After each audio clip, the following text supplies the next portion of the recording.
critical conversation is a conversation that reveals important context, not only about ourselves, but about other people. Critical conversations edify, heal, and provide substance.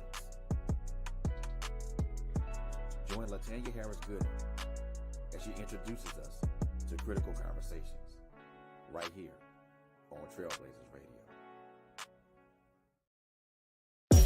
Hello, everybody. This is LHG. I am just coming to let you know that I am an independent paparazzi jewelry consultant. You didn't know that, did you? Well, now you know. So I would love to be your personal jewelry lady. Paparazzi is an amazing company. We sell nickel and lead-free jewelry. We are known for our $5 bling, but you just need to know there is an exclusive Z collection that's $25. It's the bling of all bling when you're really going out on the town and you want to show up absolutely fabulous. So we have items for women, for men, and for young fashionistas out there. We don't discriminate. If you need it, I'm sure we got it. You have the opportunity to follow my page on Facebook called Polished on Purpose, a VIP group. Follow my personal page, Latanya Harris Gooden.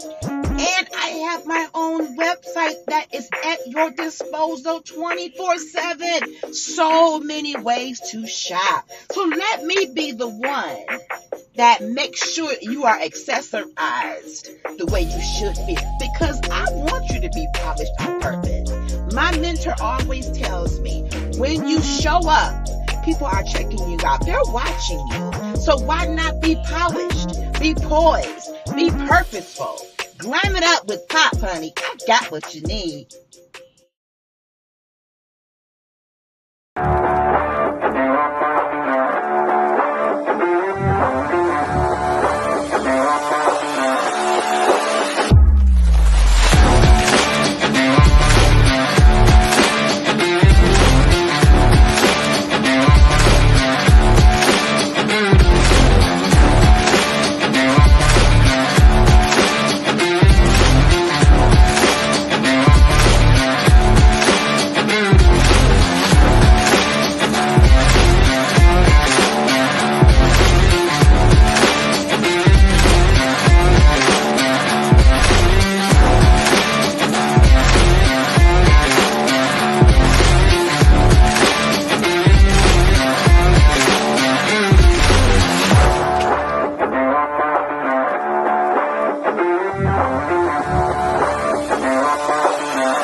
Hey everybody, good evening. How y'all doing? How y'all doing? Get in here. Get in here. Tonight is going to be a hot one. It's going to be a hot one. Are y'all in here? Are y'all in here? So, welcome to a special Friday night edition of Critical Conversations presents A Man with Sensitivity. No, I'm not a man, but we're going to be talking to a man. That's going to be my special guest and possibly a couple of brothers that might roll through. But I am married to a man. I have a dad. I have a stepfather, aka dad. I have brothers in my life. So I think that this is a discussion worthy of having. If you saw my commercial, as you see on the beginning of every show, hi, Auntie Diane. Y'all roll on through here tonight. I am a paparazzi consultant. For those of you who love jewelry, we do sell men and women jewelry, and I have so much to offer. I'll make sure I put my paparazzi website in the comments. Thank you for joining, Auntie. I just love you so much. You have such a beautiful spirit. So I also want to remind you all, I haven't mentioned it in a while, if you've been following Trailblazers and you know that Coco Fenton, our sister, we still have her GoFundMe fundraiser going on. She has an autoimmune disease that she's been battling for many years. There's treatment available that's not covered by insurance. We've been trying to raise funds for her to get that treatment over a year's time so that she can get better. I will make sure to get that in the comments soon as well. Tag your friends, tag your female friends, your male friends. We are talking about men with sensitivity. I'm going to pray and then I'm going to bring my guest up. Also, the other commercial you've been seeing is the Business Mixer event that is going to be brought to you by self-love and business guru Kyle Shonda, Chayil Shonda, Chanda. I suggest you follow her. If you need to know more about self-love, self-awareness, business etiquette, she's amazing. This Business Mixer is going to be phenomenal. She's coming on the show on Girl Chat Weekly on May 23rd to talk to you more about it. Tickets are going fast. If you're in the Michigan area, you need to be in the house. If you've been thinking about starting a business, you've started one, but you're not sure where you want to go. If you want to know what you can do for your family as far as legacy in terms of business, you need to be in that room. There are going to be some very influential and powerful people in that room speaking information that will change your life in terms of setting you up for success. All right, let's pray. And we got a good show tonight. So, Father, in the name of Jesus, I thank you for the gift of life, breath, health, strength. All five of my senses are working. The ability to be able to think, to live and move and have my being in you. I thank you for stability. I thank you, Lord, for the victory in you that you've given me. No matter what we face, God, we still are claiming the victory through you, Christ Jesus. Tonight, God, as we talk about the brothers, our men, there's been so many myths and lies and incorrect doctrines that's been spoken into our brothers about not expressing emotions. Some of our brothers are broken, afraid, confused, lost.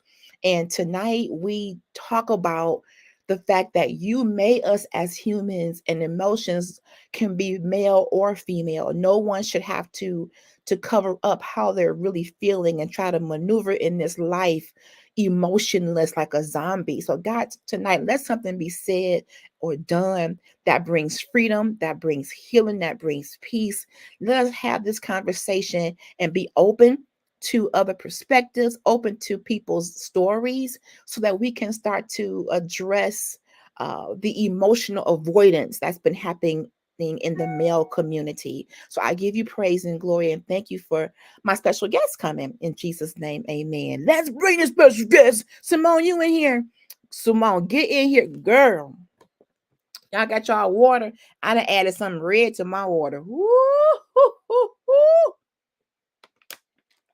Don't come in here ashy or dehydrated, because this show, you can't do that today.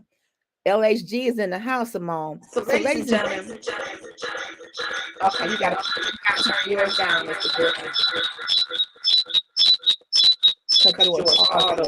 Because we in the same room. All right, Mr. Gooden, how you doing, sir? I'm good. Can you hear me? Are you muted? I'm good. Hello, everybody. Okay, you may have to come around on this side because that echo is a lot. Don't know what to tell you. You're on your phone. My phone isn't on, sweetheart. Can you come around? I didn't want to. Okay, he don't want to come around, so we gonna leave him where he at. Simone, you want to come on in here? Let me get you the link, Simone. Hold on. Hold on, Simone. I need you to text me your email address. I'm gonna email you the link. Hi, everybody. Bear with us as we get our logistics together. Yes, we got to get rid of that echo. It's me and Mr. Gooden are in the same room. He walking around now. Your camera is on, Mr. Gooden. I need to get your email, Simone. Text it to me on my phone, and then I will get you the link. Okay, is that better? That is better, Mr. Gooden. Come on, you didn't work that thing right on out. Come on. As soon as I get your email address, Simone, I'll get you the link. Listen, y'all. So the show is called Man with Sensitivity. I remember that Ralph Tresvant song that was popular in the 90s. And I thought about that because What was the name of that song? Man with Sensitivity. You remember it, Mr. Gooden? Yeah. You do? Okay. Were you alive in the 90s? You're a little young Thundercat. You're out of order. And I'm talking about that tonight because I think that there has been some social constructs, maybe even some family in doctrine, or almost like we've been ingrained that men should not express emotions. All right, I'm sending it now, Simone. Hold on, y'all. Let me get Simone this link. Mr. Gooden, talk to the people while I get Simone this link. What's up? That's all you gonna say? Yeah, if I was eating some candy. Oh Lord, you ain't supposed to be eating. Here comes Simone. I'm sending it to you now for your email. But what kind of show is this now? You ain't gonna tell me what I can eat in now. Uh-oh. He coming with demands, y'all. He coming with demands. Now you in church. I'm gonna sing some tissue and put that candy in the tissue. Ain't no candy in this show. We in church. This ain't Dr. Matty Moss Clark, and I ain't chewing gum. He ain't got his spirit right, y'all. So I asked Mr. Gooden to come on, and I said to him, y'all, I said, I'm doing a show on men with sensitivity. Y'all know what he said? I ain't coming on that show. So, Mr. Gooden, what made you feel as though when I asked you to come on and you knew the topic, what deterred you? What made you like draw back when I said? First off, I was already committed to it before I knew. I didn't know I was gonna be on this show, but however, it's all right. I'm here now. Do you think that you're a sensitive man? Sometimes. Okay. Do you think that there's something wrong with men being sensitive? No, but everybody don't show it, so. That's very true. Why do you think that men are afraid to show their sensitive side in our community? What do you think is the root of that? They don't want to be considered like soft. You know, they want to be, hardcore. Could be quite a bit of things. I think so too. And it's very interesting that you said that. Let me get Simone in here. As soon as I see her picture, I'm gonna get her in here. I give this analogy quite a bit. You have two children on a bike. You have, hey Simone, how you doing, sister? Good. Hey. It's a good Hi, how are you? Oh, you get to officially meet on the screen. Sir. So I know this is all about y'all tonight, but listen, this woman here, this one right here, don't play about her, okay? Cause let them know, Simone. Let them know. This one you got right here, she's something else. Oh, listen to me. I don't know if you watch her shows, but listen to me, sir. This woman here is just okay, because she is, I don't know her personally, but I'm telling you, she is the sweetest angel I've met. Thank you. Thank you. And it's just through social media, like literally. But however, comma, exclamation point, whatever you want to call it. This woman and her jewelry business, okay, that's for another show. Let's get back to the topic. Thank you, Simone. Thank you, Simone. Appreciate it. Are you in Michigan? She's in Virginia. Virginia? No, sir, I'm in Virginia. I wish I was in Michigan so I can squeeze her face and hug her like crazy. We gotta get together, girl. We may have to pay Virginia a visit one day. Yes, let's do that. Listen. Yes. Listen. this woman right here, I listen.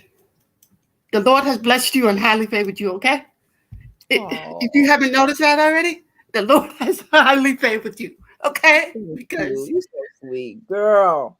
I'm so So now serious. let me set the stage because picture two young children on a bicycle. Okay. Mhm. One is a girl, one is a boy. And I've seen this happen in our community. They both fall off the bike. The response to the little girl is always going to be, oh, poor little Keisha. Let me help you. Oh, Lord. She didn't fell off the bike. Come here. Come here. Let mama hold you. Oh, Lord.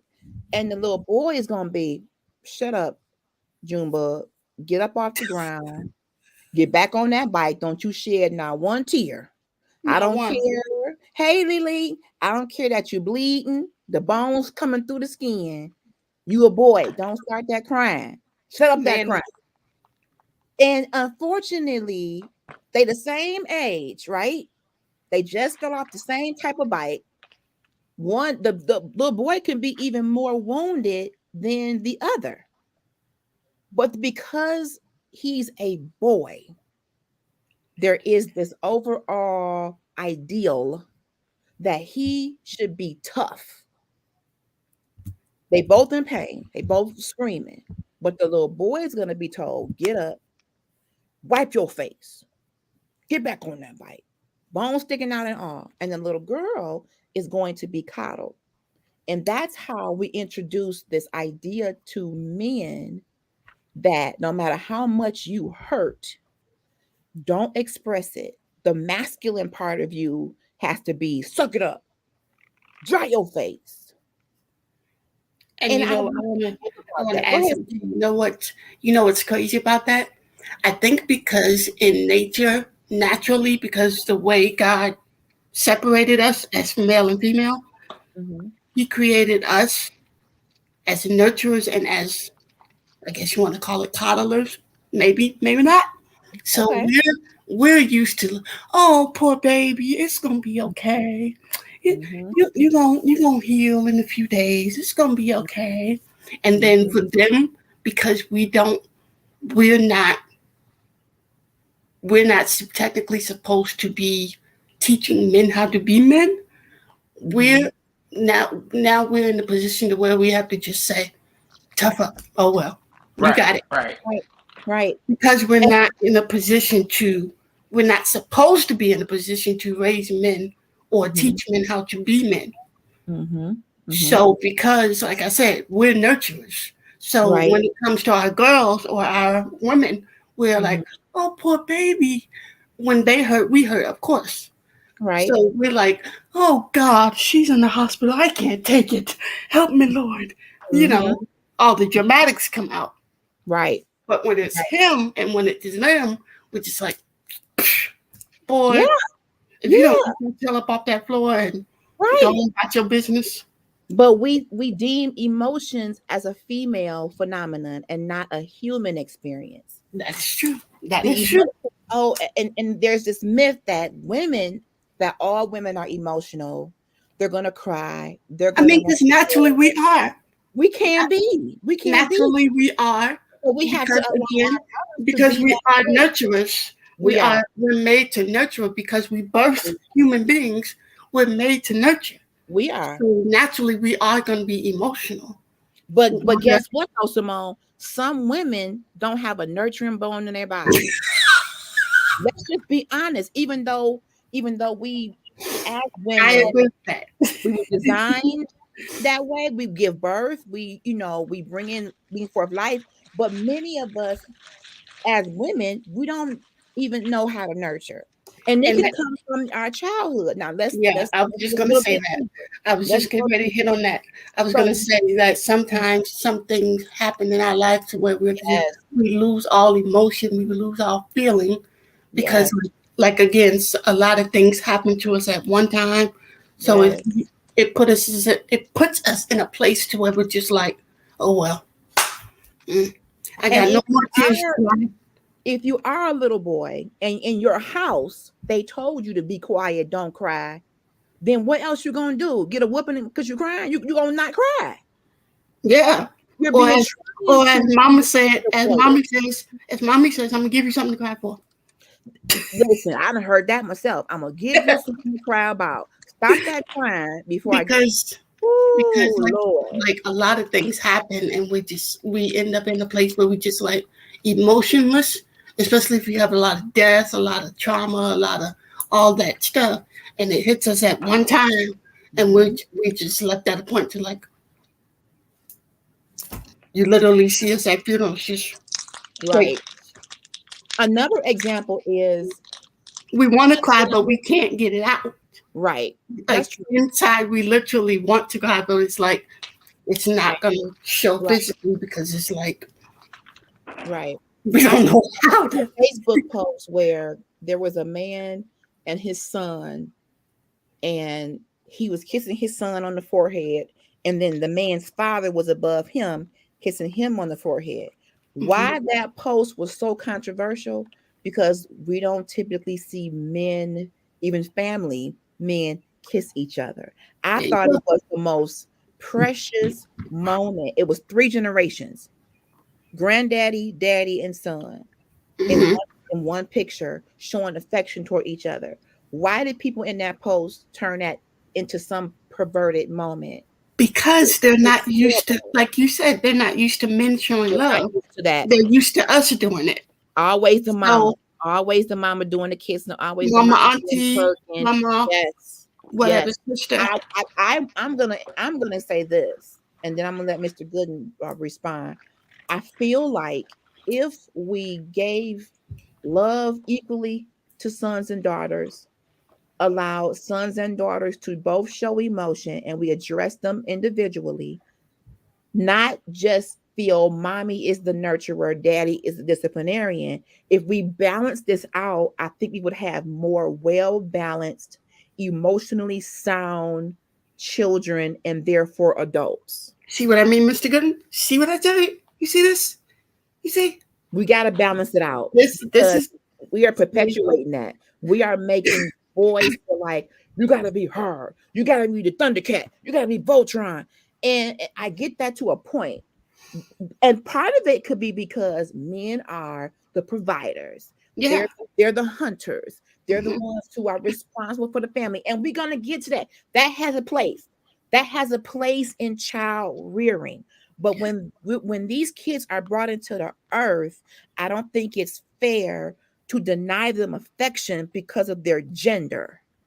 But what's That going part. to happen to them when those young boys become men, they may not respond to real affection as an adult, or they may be overly affectionate Indeed. because of what they missed. You make them imbalanced when you don't give them the full gamut of love in their child rearing days. There are some parents, and I'm a girl, and my mom wasn't touchy feely. Oh, I love you, sweetheart. You are beautiful. You're going to be great. My mama didn't give me that. So when I had a child, I gave Gabby way more affection. We got a comment coming in.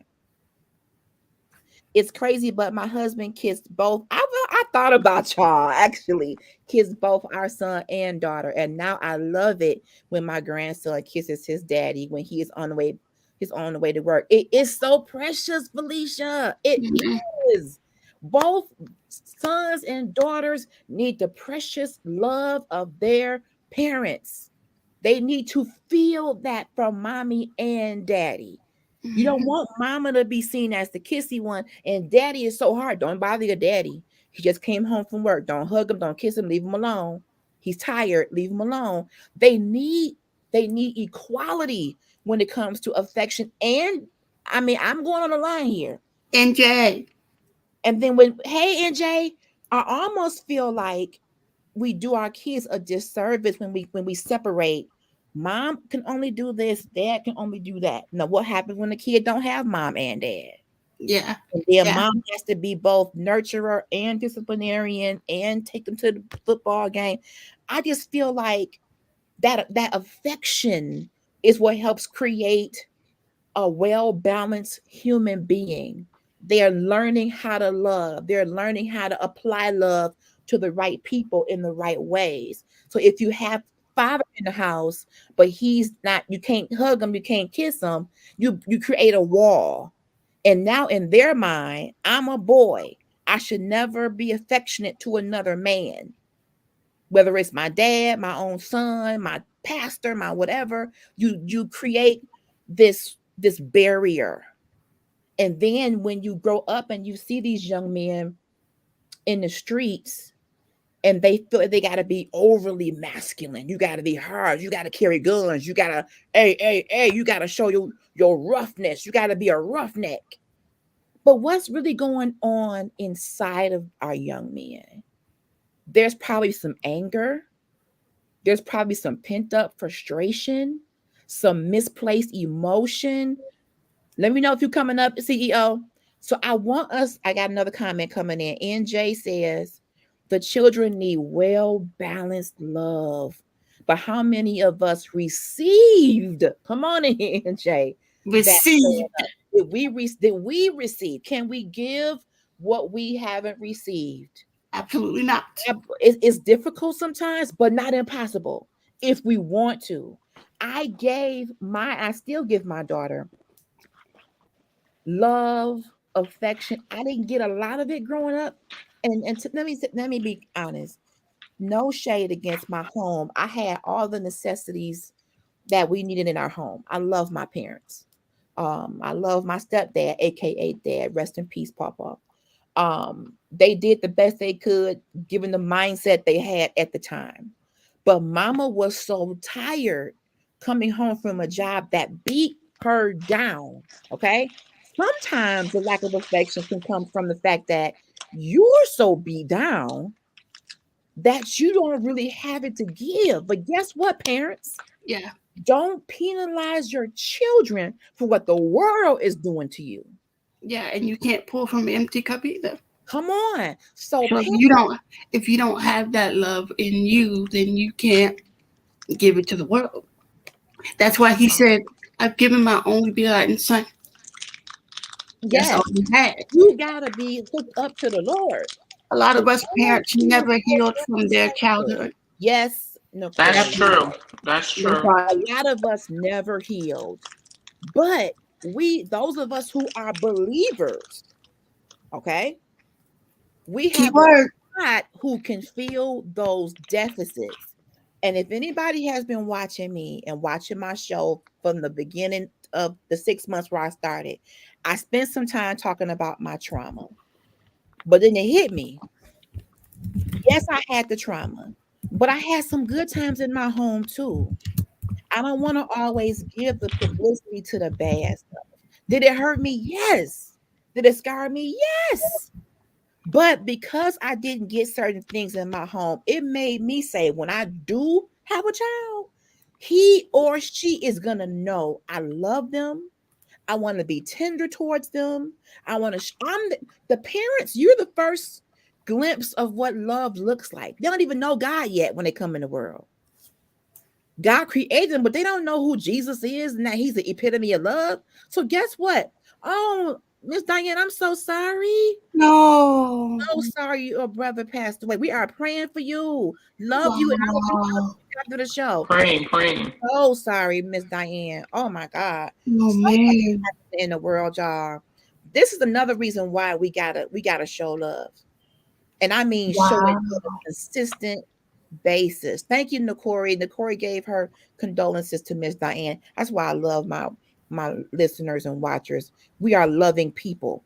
But for me, because of the deficit that I had of that tenderness, and not that it was mama's fault. Mama had a very stressful job. And when she came home from being overworked and misunderstood, she didn't have much left. I went through that too. In corporate can sometimes beat you down to the white meat, to where when you walk out that job, you don't really have much. But parents, we got to muster it up. We got to muster it up from somewhere, from the Lord, from prayer, because these children are hanging on to your every word, what you say, what you don't say. And if you don't show them love, you risk them getting it from another source where it's not real. Mhm. If you parents, And mothers, I've learned fathers, that so much through are not childcare. showing it, I've learned woo, that so much through my childcare experience because it was like you don't know what they've been dealing with through their, through their life. So it's like once you get them in your facility and you see how they act certain ways, and you just like, oh no, I'm not tolerating that. Absolutely, you ain't doing that in my classroom. But then I had to sit down and realize I was like, mm-hmm. oh, like Yeah. my boss had to, continue to remind me that some of these children have dealt with a lot. Yes. Many of these children have dealt with a lot. Let me go to Mr. Gooden. Mr. Gooden, if you are comfortable in talking Chocolate, about as a little kid growing up, whether in school or home, what was it like in terms of the comparison between how boys are treated versus how girls are treated? Well, growing up, it was very different Mhm. because my grandmother raised me, and it was me and Aisha, my aunt, in the home together. To Okay. where um, Yes, Nakori. my aunt, and then my aunt Sandra really took me out and about and did stuff like if her and Isha went to the hairdresser, me and my uncle Whitney would meet them at the mall, Hmm. go shopping, eat whatever, what have you. So I had my uncle Whitney teach me how to ride a bike, Okay. basketball, and all that. To the KNJ family, rock with Kristen. Because my other uncles was doing their own thing, Okay. but so mainly it was my uncle Whitney who taught me the basics of being a man and, Hmm. like I said, riding a bike, basketball. Between him and my grandma taught me how to tie my shoe, um, different things like that. Um, then I also learned some other things from the neighborhood I grew up in because they were boys, so that jumping out of trees and all that stuff and being a little rough Hmm. kid growing up, I learned from the kids on the block. But it was very different. Now, I'm I glad you would say it was different. mentioned being raised by a grandmother. Let's bring this up because this seems to be a topic that comes up periodically, just whether it's social media or just in passing. Many of us as children, not just boys, many of us as children have been raised by our grandmother for a multitude of reasons. Yes, Nakori, we do find ourselves searching for love in the wrong places. Going back to that comment, if we don't give our children love from home, we leave them to their own devices and their own imaginations, and that could be going to the wrong places. Many of us have been raised by grandparents. That's still happening today, whether it's because a parent has drug addiction or is just not fit, whether a parent has a demanding job and needs the grandparent, grandmom, granddad to step in. Whatever the reasons are, many children, I can't speak for any other community, but in the African American community, many of us have a strong background with our grandparents. I'm one of them.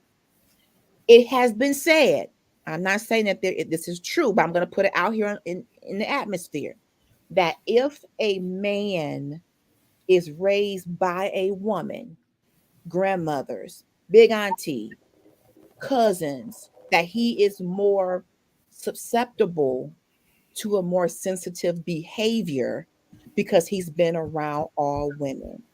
Welcome to my CEO, Fred Beatty. And since he just came on, I'm going to pose this to you. Do you believe that because a young man, a young boy is raised around mostly women, grandmother, whoever, and maybe grandmama took him to church and he was always around the motherboard, always around the chicken frying committee, so always around women, I mean, that he may pick up feminine tendencies, sensitivity. How do you feel about that statement, Fred? That's not entirely true. I'll say that personally because I was raised by both my mother and my father, Mm-hmm. and those the qualities of my mom and my dad. are both present within me. Right. I got the the steadfastness and the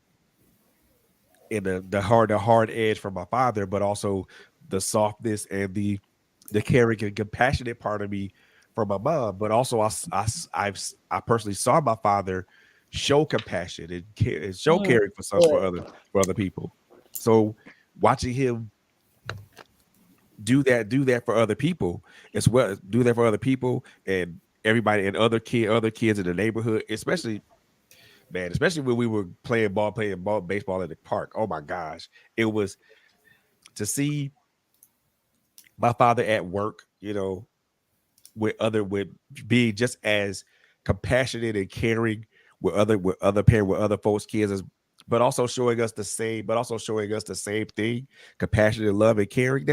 That put me in a vein of like, okay, I don't have to be this rah strong dude. I can show compassion for other people. I can show love and caring and concern for other people. So that particular theory is not entirely true, because I mean, just because a man's been raised by his mother primarily doesn't always equate to sensitivity, to being up to a guy being sensitive. In some cases it is, some cases it's true, in some cases it's not. Like I said, I was raised by both my mother and my father, so I saw those quote unquote sensitive qualities in both my parents. It's just something I tried to emulate from watching both of them and seeing them demonstrate it.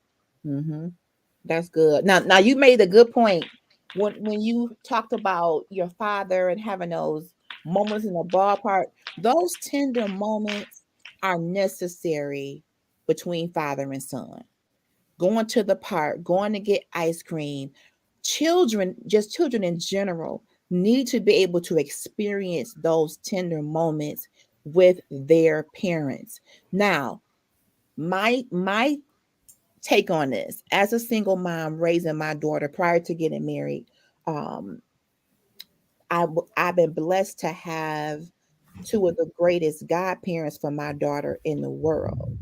So where she did not have a father per se in her life, she had a godfather, she had uncle, she had two grandfathers, one is deceased. So there were men in her life that showed up and that still show up. So she has some balance. But when it comes to young boys, there are plenty single moms that are out here raising young men.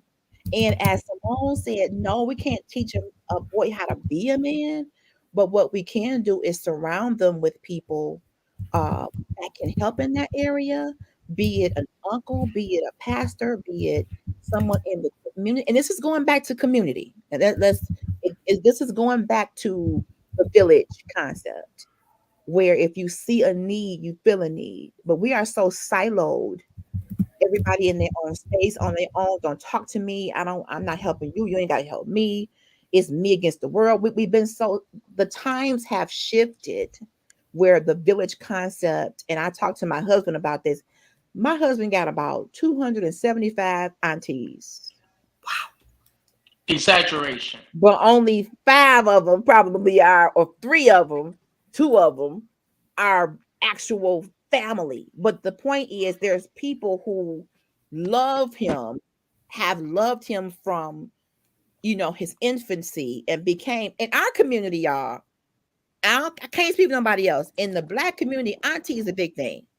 If somebody call you auntie, that's vice president mama. That's like, I love you like a secondary mom, and you looking out for me. And aunties can whip your butt back in the day. I'm not sure if that's the case now, but nope, it's not.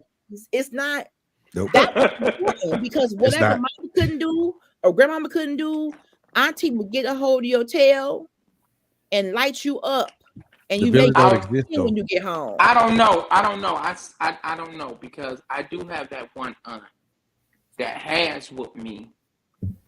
Bad. Listen, bad tail. And this was probably Corey. wow.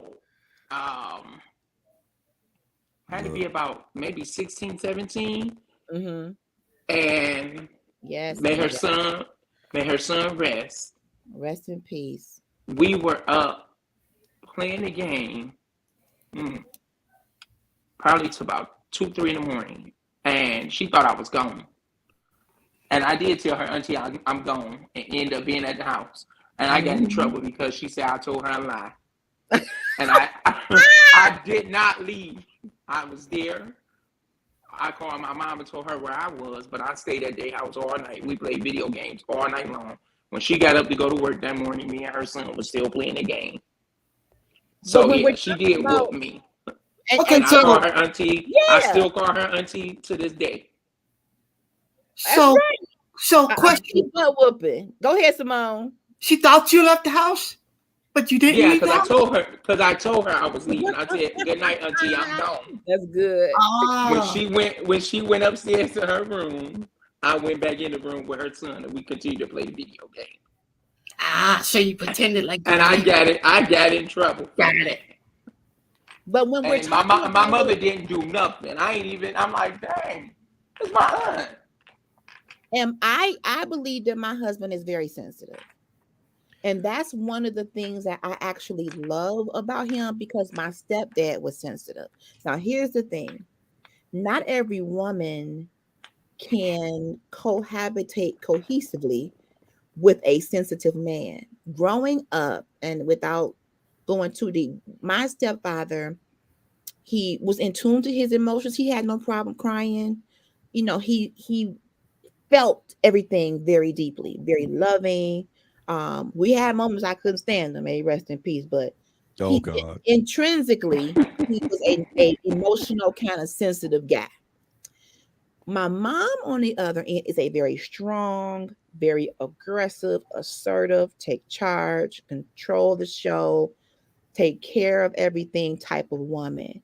So at times there were some clashes because she was expecting him to be harder, tougher, more take charge or type of thing.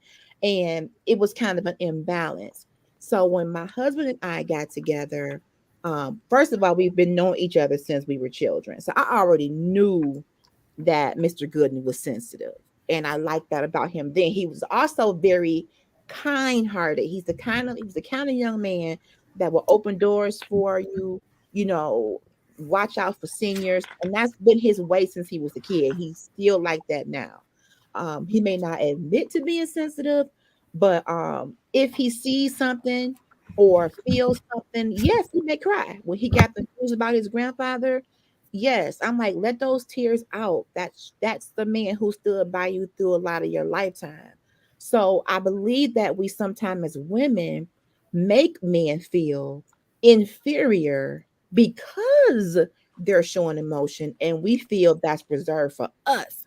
So I want to get into that. Let me see what NJ just said. How do you walk in your femininity when being with a sensitive man? Ooh, that's a good one. That's a good question. You have to want to. Just because a man is sensitive, it doesn't mean he isn't masculine. It doesn't mean that a woman has to become masculine. We have these gender stereotypes where we see masculinity as roughneck, thugged out, and then we see femininity as, oh, come rescue me, big boy. So when you have a man that's sensitive and that's in tune to his emotions, that may be an empath. An empath is a person that just feels everything deeply. My stepfather could be watching television and a commercial would come on. Kind of a, commercials can have those little tear jerking moments. And he'd be in the corner just like, woo, woo, woo, just, shoulders punching, because he felt whatever it was, he felt it. And it could have reminded him of something. Like when I'm riding down the street, y'all, I can see a billboard, I can smell a fragrance, and it can remind me of a loved one that's no longer here, and I can start crying. That's just feeling. That's human. Yeah. I don't think I do that. Everybody can do that. Don't listen to me. When I put on my t-shirt with my grandparents, with my bless their soul, when I put on my t-shirt with my grandparents, I literally fight tears because it's like they're no longer here, and I'm literally representing them on my body. And that Like can happen at literally. any moment. Anything can remind you of someone, and that's male or female. So That to is answer true. your question from my perspective, Corey, being married to a sensitive man, I don't have to forfeit or compromise my femininity, but I have had to stop trying to be the masculine force in the marriage. I I can, agree. I That's can good. transparently That's good. say, because of what I've seen in my lifetime, my mom is, man, she wore the pants, the blazer, the belt, the tie, the suspenders.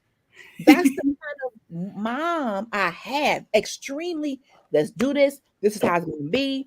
Boom, boom, boom. And I'm not knocking her for that. That's what she knew to do. Because in many times, if one person doesn't do something, the other person assumes the position and they do it. But what I'm learning, I've only been married 5 years in, Jason. I'm still new to this. And in the beginning, I came into this being like, okay, I gotta show him I'm independent. I gotta show him I got this. And he's like, no, I know what you can do. You can pull back, honey. We And have that's what we talked about. I know we talked about it a couple shows ago, we where we did. were talking about our femininity being how Yes, we are femininity because we put up those walls yes, when it comes to men because we've yes, had to be in that position for so long. correct. That was So my life. now when they come in, we're just like, oh no, hit the Yes, road, Jack. I got this. It's exactly. my And show. I want to hold on to my femininity because he's married to a woman. So if I continue to come full throttle, ah, Mhm, my way, mhm. then he like, well, what happened to the warm, loving wife, nurturer that I married? Now you're turning into a dictator.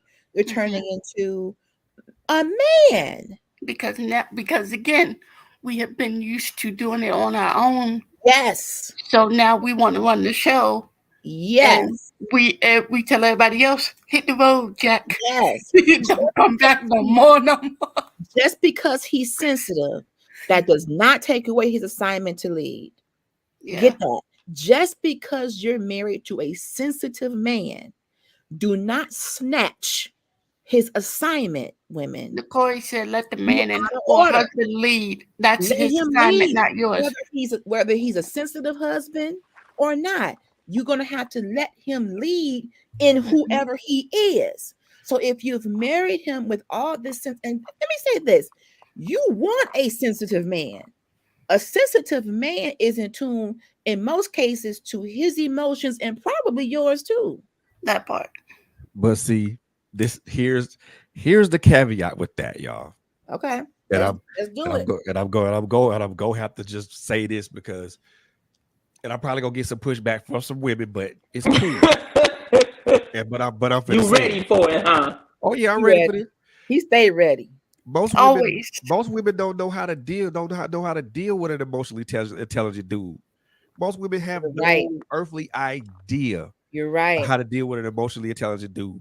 They You're don't right. because they don't have they don't have the experience in that. And if You're they don't right. have the Right. experience in that, they don't have the capacity to do. They don't have the capacity to learn how to deal with an emotionally experienced dude because if you're dealing with a sensitive guy or an emotional intelligence and sensitive to me are synonymous, at least to me they are. I Well, get when you're that. dealing with a guy who is sensitive and emotionally intelligent, who is who is strong enough in his masculinity to Mhm. know to how to express himself in a way in a concise and precise way, and a woman just looks at this dude and be like, "Well, what the hell are you talking about? You asked me this. You asked me to express my feelings, and I expressed them to you. Now you looking starstruck, or you looking confused Right. because I said something, or maybe I said something that might have pushed the wrong, that may have inadvertently pushed the wrong button. Right. Yes, It hurt. Corey, I agree with what you're saying. The woman may not have had that experience. If you're in a house where men are abrasive, men are harsh, men are seen as, "Ugh," then they get a sensitive man in their life. That may be a culture shock. Like, It would be. why are you crying? What are you? It What would be. you It. Let me tell you. I put it like this. I'm a very sensitive and emotional guy, but that does not take away from the aspects of my masculinity. Matter of fact, Exactly. me being sensitive is actually a boon to me. It's a help because it allows me to dig into those parts of me, those sensitive parts of me, or that empathic part of me, and be able to relate to people on an emotional level. Matter of fact, a deeper emotional level. But then Right. when women look at that, they're like, "Well, you just soft, you a punk." Well, call me what you want, but when you the one hurt, I'll probably be the dude. I'll probably be the dude you probably would want to talk to. Right. Right. Wow. I'm consoling you. I'm Right. I'm the dude that's probably gonna be the shoulder you cry on. Yes. But I'm glad you said that. Many of the sensitive, emotional dudes that I've talked to have been friend zoned. They become, "Oh, you a great friend, Yeah. but I may not want to be in a relationship with you because you're too soft." I've heard women say that. You know Okay. what? Look, I've Whoa. heard that. They want you to be I'm- that shoulder. I'm gonna cry on your shoulder, but romantically, you're a little bit too soft for me. that's cool. Whoa. That's cool. But I've heard that. But you know what my answer would be to that? Move the fuck around, dude. Oh. Move around.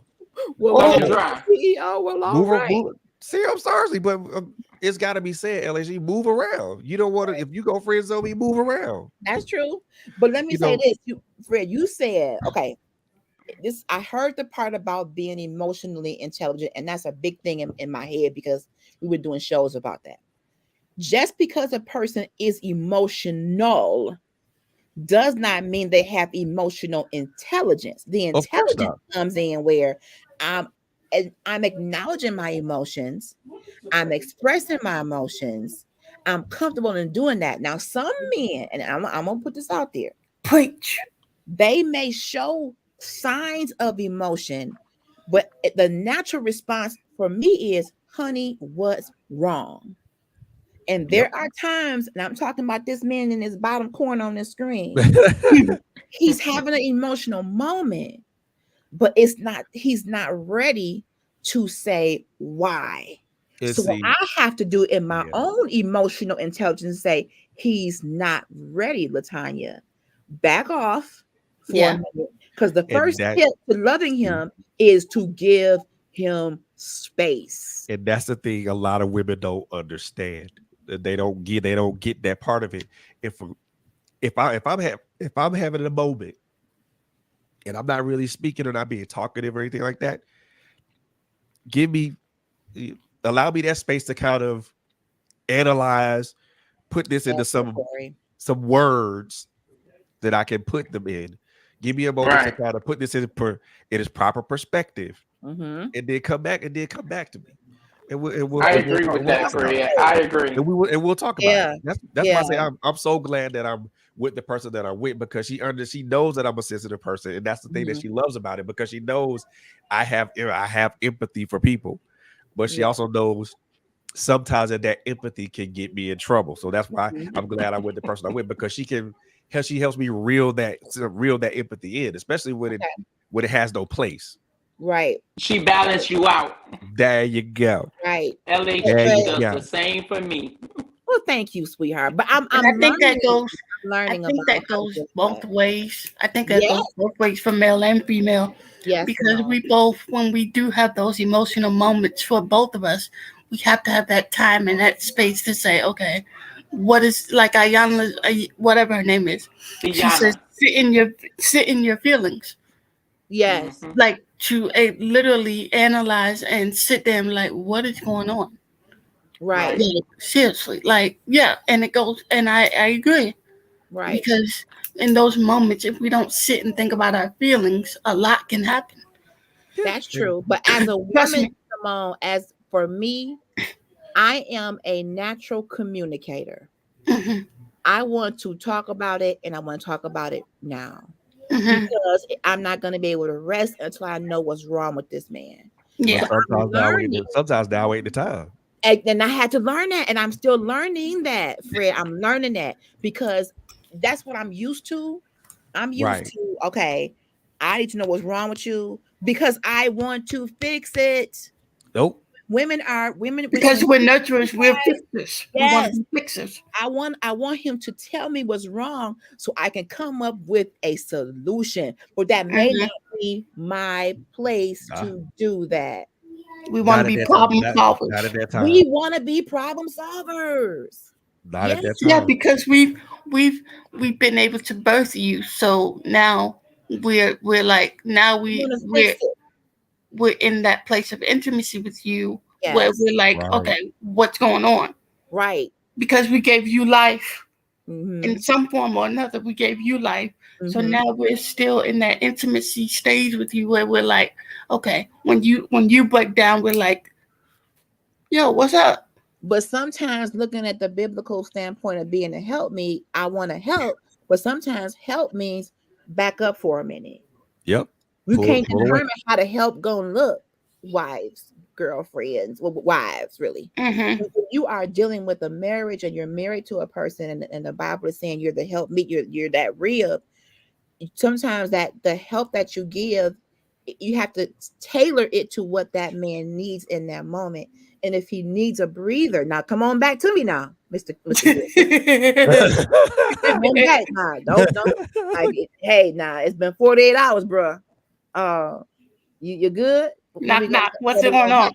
I mean, and that's about communication. And you learn your mate. You learn what that breathing time looks like. It may be tomorrow. It may be 2 days from now, depending on what's going on. But if you keep inching, as my husband says, teaching and teaching, and pushing and pushing, it turns into nagging, Yeah. Yep. and it can come across as mothering. Yeah. Hashtag You, we ain't you, say mama. yeah. Because you think you're helping, but You you think just you like, are, but it's coming you're like, across like mama. What's wrong with you? Come here. what? Or unnecessary Yes, aggression. and Jay. Clear Unnecessary aggression. communication. Yes, because and let me tell y'all something about LHG. My background Testify. is Uh-uh. training. My background You is said no. don't let the sun go down on your anger. So here's a good point. Felicia brought in a good point, y'all. So how do you maneuver if you don't want to talk about it in that moment, and you don't want the sun to What's go going down on with on your face? your anger, I like it. then I guess you gotta agree. Yeah. I love you. Let's talk about it tomorrow, but She I like don't dog. get angry. Maybe that's how you gotta approach that. What you think about that, Felicia? If the man doesn't want to go deep about it in that moment, I don't want the sun to go down on the anger. I'm gonna say it is How do because you address it in that moment? I'm gonna say this. Give me some time to let that simmer, let that marinate in me. Because for me, it's I'm gonna need that time to allow things to process.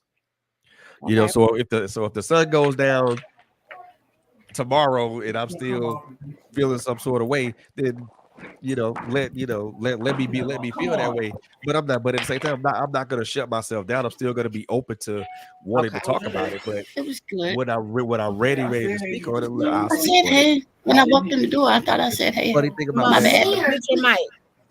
I got you. funny thing about that is Sorry. like funny thing about that is when my son passed, is that there was really no outlet for me to, well, it was, but it wasn't an outlet for me to release all those emotions because I felt like I had to be this stalwart person Mhm. and try to hold myself and my family down because it was just the most terrible and most devastating moment any parent or anybody could go through, losing somebody. Of And course.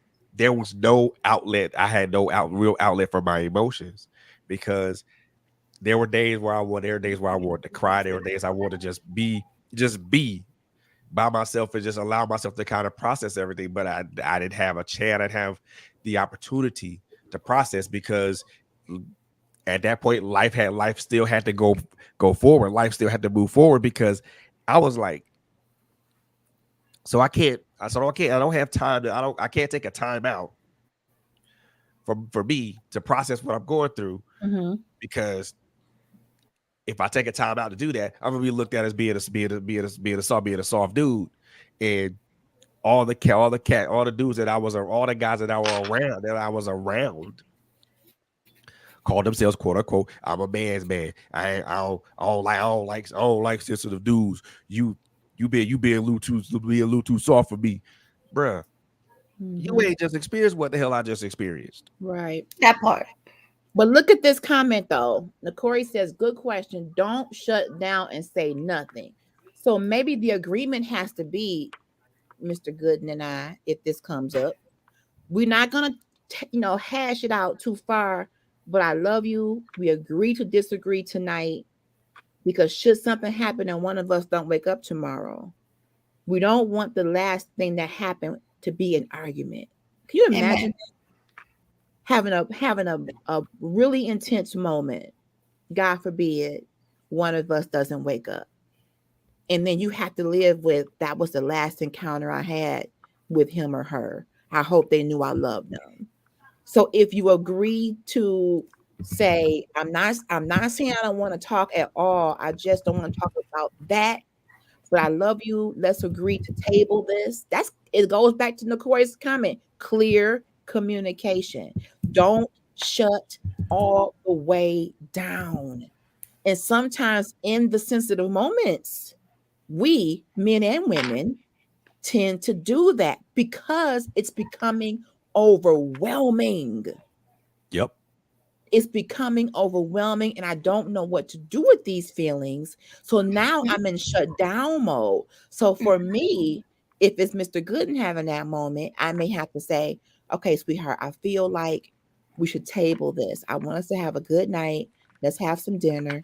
And if it's the other way around, and it's me having that emotional moment like this morning, I was in a very emotional state, and he came and consoled me. I'm way more talkative when it comes to emotions than my husband is. We're learning each other. That's what you do in marriage. You learn each other's love languages. My love language is talking, but it's not that he doesn't love me when he doesn't want to talk. It's I need to give my husband the space to become emotionally intelligent and say, how am I going to navigate with how I feel? Why do I feel it? Emotional intelligence is I'm going to sit in it and I want to, why do I feel like this right now? What triggered me? Yep. Emotional intelligence is saying I need to understand the triggers and the landslides. Yep. There's a trigger and there's a landslide.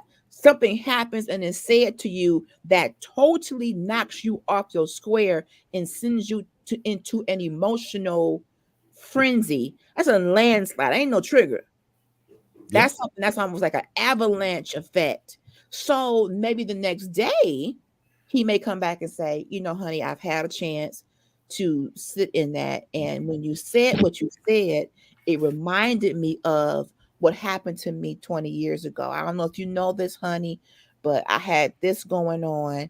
And when you said what you said, it just took me into a really bad place. You probably didn't mean it, but can we talk about it? Because it really was a trigger, AKA or landslide. Bishop says in a relationship, you need to address these issues. That's why the Bible says, don't let the sun go down on your anger. We need to deal with what's going on. I will add to that in due time. I will add the words in due time. But the sun can't go down on the anger though. The anger part. I get that, LHG, but in due time. What do you mean by in due time? What I mean in due time, when I mean in due time, give me the chance to process. Okay. Give me the But chance the to anger part, though, analyze. we don't want the sun to go down on the anger. So that's going to take a mature human being, man and woman. If you're rooted and grounded in the word, it's going to take saying, how do we honor the word and say, this moment got me angry. I don't want to take this anger in through the night. So can we say, I love you? We can table the meat of it, but there's something that we need to discuss in the morning. But can we at least get rid of the anger? Because I'm gonna be honest, I hate when we mad at each other. Me and Miss Gooden. I hate it. Is the most uncomfortable. You on one end of the bed, I'm on one end of the bed. I'm not give me that blanket. You ain't getting no cover. Not my pillow. That is not, that really is uncomfortable spiritually, mentally. is. You don't want to be honest with y'all. like, I ain't saying nothing. He ain't saying that. We stubborn, two stubborn people. We are married. And if we go out of the word, I want us to get to a point, couples. I'm not saying we got to be up to 3 a.m. doing a bullet point presentation. But I'm saying, we not doing that. Absolutely not. Now, I would so you're going to take your own words in, right? I would like to do that. Yeah. We not doing no bullet point. Not at 3 That's a.m, no man. That would be me. Look, let's talk about let's write it out on the whiteboard. Man. But yes, I would be asleep. yes, I am. Exactly. Why am I looking at a projector right now? I'm going back to bed. It's a good point. I do want to do better because I know we've both been guilty of that.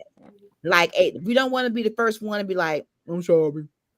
So I got my arms folded like, He got his arms folded. But you man, you don't say sorry first. I ain't talking. I ain't saying sorry either. But you may as well say I'm Pride. sorry. That's part of the conversation. Listen, I go in there. Man, look here. So we need to at least agree to say, if we get into a heated moment, it could be in the morning time, it can be in the afternoon. Let the agreement be, let's not let the anger continue on this level. Can we agree that we love each other? We're two different individuals. We don't have the same brain. We're not gonna agree on every. And let me say this, sensitive brothers. Oh, you didn't got me started now. You didn't got me started now. Just because a woman don't agree with you, don't mean she's coming for you. Oh, okay. So really? I agree. I agree with just that. Because, and I'm in general, just because someone disagrees with you doesn't mean they're trying to argue with you. I have that problem. I'm gonna be honest, because a lot of times when I get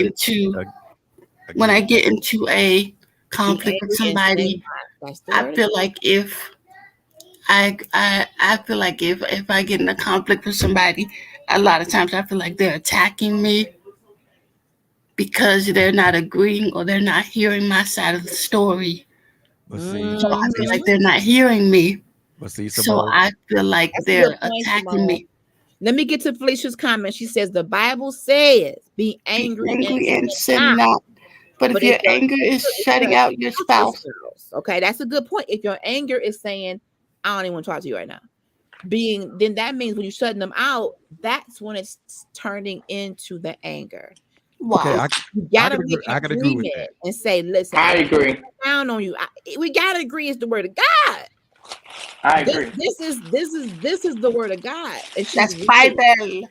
She's right, and this is what's going to make for a better relationship when we agree that we disagree, but we still love each other. We don't want to go to bed angry. We want to honor the Lord and His word, so He can continue to bless this relationship. That's the thing. We want Him to bless this union, which means we got to make some changes, sensitive or not, to do what the word of God is saying. So going to bed mad, waking up mad, not talking for 2 days, simmering and letting that thing fester. That's where you definitely going into the sin zone. But let's get back to what you said, Simone. When people disagree, depending on how it's being presented to you, Mm-hmm. Okay? If they present their idea, their perspective, it isn't maybe an attack or depending on their language too. Okay. Mm-hmm. It could just really mean, and this is big in marriage, when you present an alternate opinion, a perspective, an outlook. I got a brain, Mr. Gooden got a brain. He says, well, honey, I feel blank. And if I say, you know what, I get that, I respect that, but I feel this. In the sensitive moment, it shouldn't be you knocking me down for my idea. No, your idea, your feelings, your is all valid.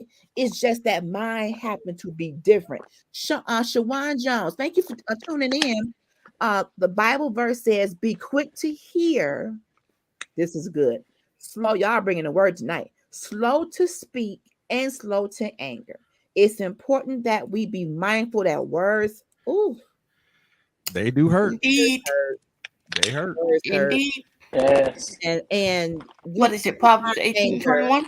when you've opened yourself up to the anger, and now you want to hurt them the way you hurt, and now you're going deeper into the anger and deeper into sin.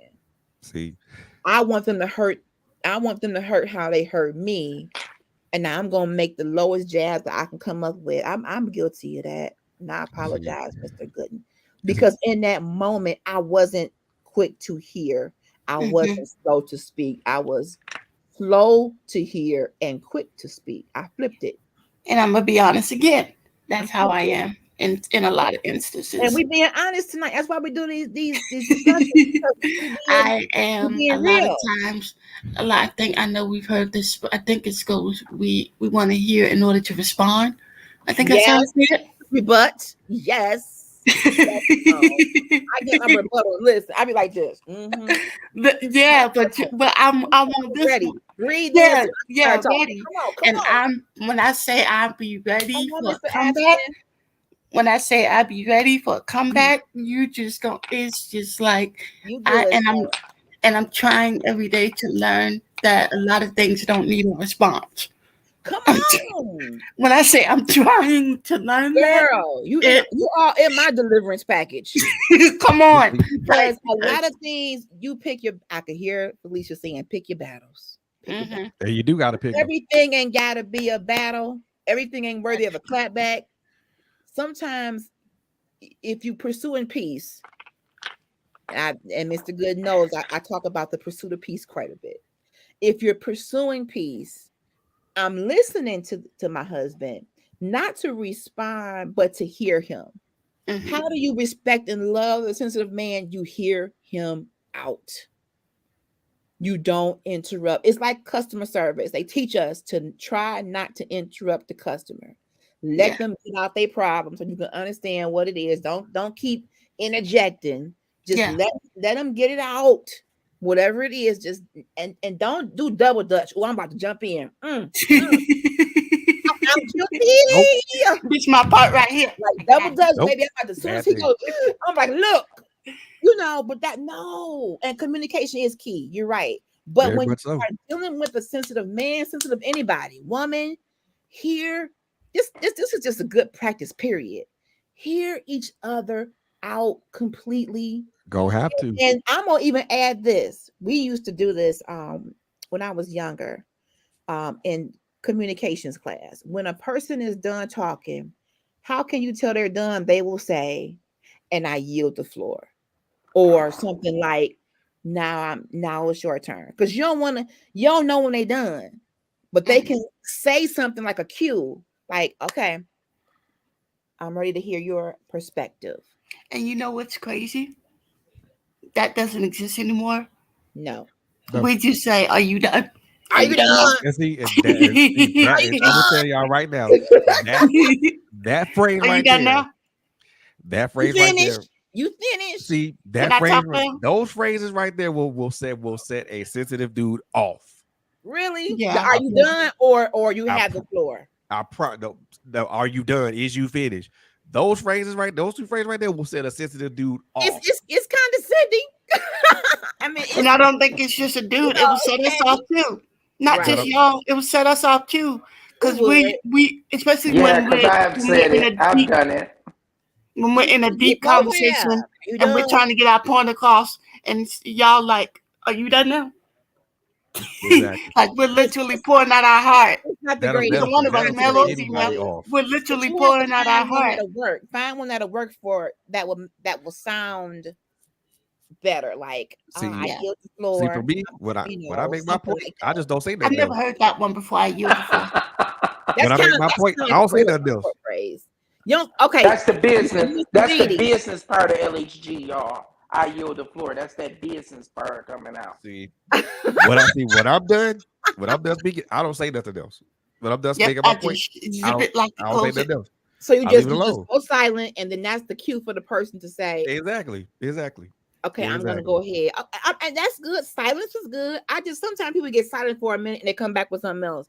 Nope. So That is you true. know, I'll be Nope. wanting to make sure the person is done. It's And completely you know, done. Yeah. Shawan said it comes off nonchalant. It does come off nonchalant. Like, are you done? Mm-hmm. But I'll admit I've said that a lot in my past. But when you know better, yes, and that's why we have these discussions. We talked about how to love a sensitive man. The first one was listen, hear him out, give him space, and then I'm gonna throw this in there. Let him cry. Oh Let him yeah. Oh cry. yeah. Please don't make a man feel a certain way because of Oh tears. yeah. We are in a human experience. Whatever the tears come from, we can figure that part out later. But in that moment, let that man shed whatever tears he needs to shed without making him feel as though he is less of a man because he is emotional in that moment. You know, I'm glad you said that. I like that, Shawan. So what are your thoughts? Or what do you think about that? I'm glad you said let a man cry, because to be honest with you, I've literally never seen my father cry until his father died. Okay. That's Same so here. like the times I was around him, I've never seen him ever shed a tear until his father passed. Okay. And maybe when his mom passed too. I might have seen it. I don't remember. But that's good that you said that, because we hold them to a higher standard of masculinity. Yes, we do. So we don't want them to shed a single tear, no matter what happens. Nope. The world could be on fire. We just like, yo, man up. What you crying for? Crying is a cleansing. That's the way of cleansing and processing. Sometimes I'm just gonna be a good cry for me. Sometimes will get me together. Like I'm good now. I'm learning that.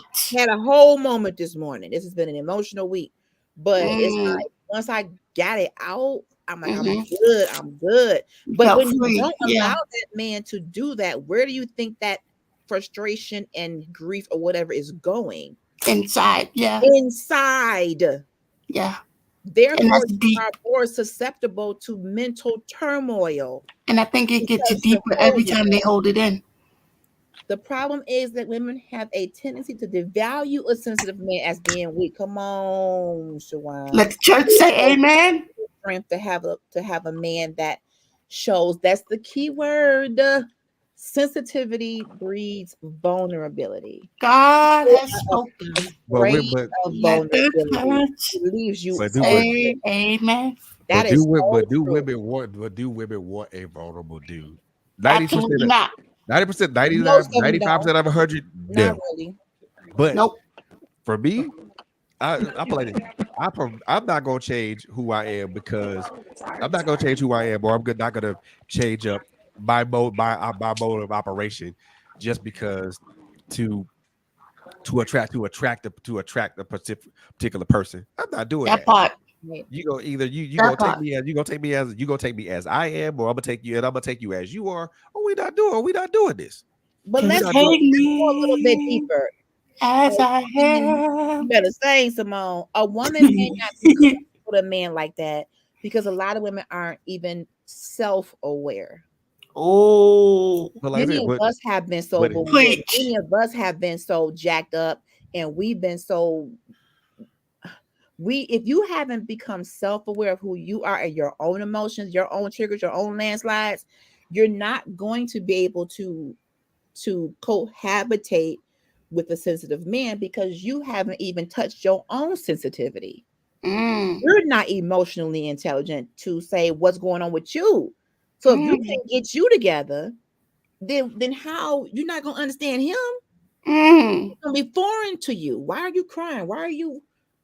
That's why I said it does. See, if you Yes, have that does go experience, back to his show. if you haven't experienced me, if you don't have the experience, if you're a woman and you don't have the experience of being around a sensitive man or an emotionally intelligent dude, somebody that will speak his mind and speak his heart, then that's gonna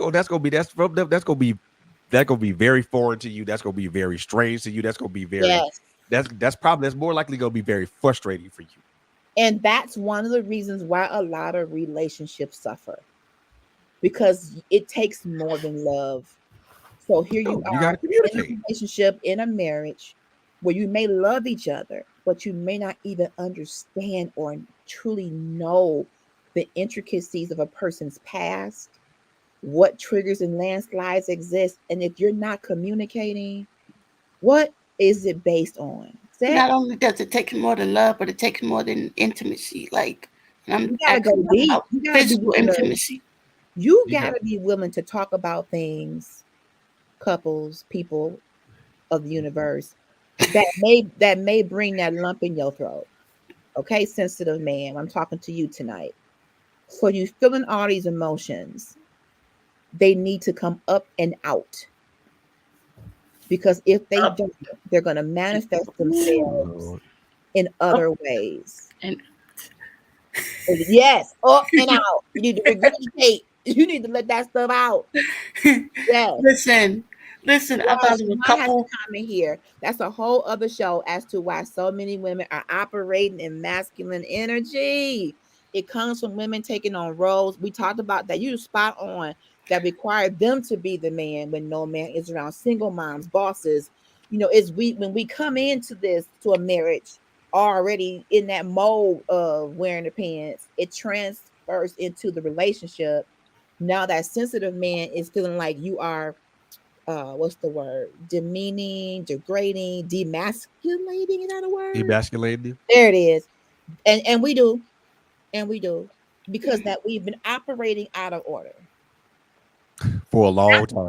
Not our fault so much, but we've had to step up into that role. We've had to walk in those shoes. So when a man comes to be in a relationship with that kind of woman, there has to be some deprogramming. Absolutely. Some trust. She got to be able to trust. Compromise.